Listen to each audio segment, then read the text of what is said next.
I survived an aircraft accident in the Sierra Nevada mountains of Northern California.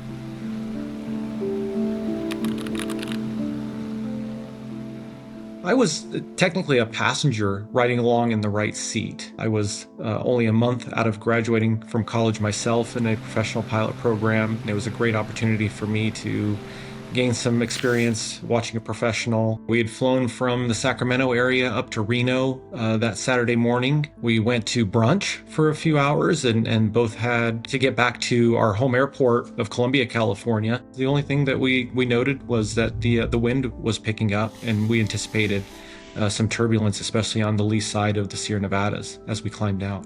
Despite just sitting in the right seat riding along, I brought my flight bag. And I was taught in the wintertime to wear your winter jacket. In the event that something would happen, you won't have time to put your jacket on. They really came into play that day.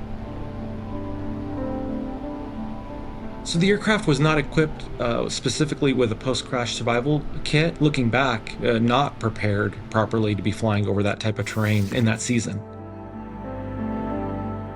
What I recall was climbing out of the Reno Tahoe International Airport on the east side of the Sierra Nevada mountains, and I remember increasing turbulence as we climbed out. The last thing I recall was Carson City, Nevada, and kind of tightening my seatbelt really tight. Then I don't recollect the next approximately 15 to 20 minutes.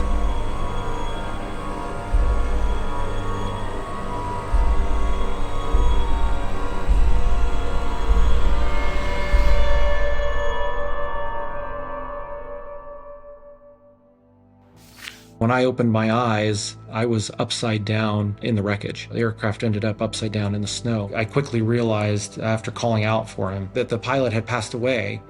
I undid my seatbelt and kind of fell headfirst, rolled over into the snow, realized that my major injury was my broken leg. I wanted to seek shelter. I wanted to get out of the wind. It was cold enough and uncomfortable enough that I realized that was a smart thing to do. So I pulled myself back toward the cargo door area of the 402. If they have any kind of impact damage, the doors may be jammed shut. And that's exactly what happened with those cargo doors. I had to take my better leg and kick in a window. It was just large enough to pull myself into the fuselage through that little opening. It had a cargo net in the back, but when the airplane turned upside down, that cargo net became kind of a hammock for me. I used some old Jeppesen binders, for those of us that remember the old Jeppesen binders before iPads, and I used those kind of as a wedge to kind of straighten my leg and hold it up there. I had a two-way radio. I was able to get out of my bag and immediately tune to 121.5. I should have heard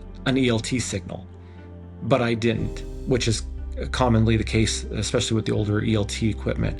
So then I went ahead and made several Mayday calls over 121.5. After a few minutes of unsuccessfully contacting anybody, I grabbed again one of those Jeppesen binders and grabbed an en route chart and located a Oakland center frequency, 132.05, and made a Mayday call there, and very quickly received a response from an aircraft flying overhead. By chance, by very much luck, there was also a Reno Air National Guard C-130 that was returning from a training mission, and they also overheard my Mayday call.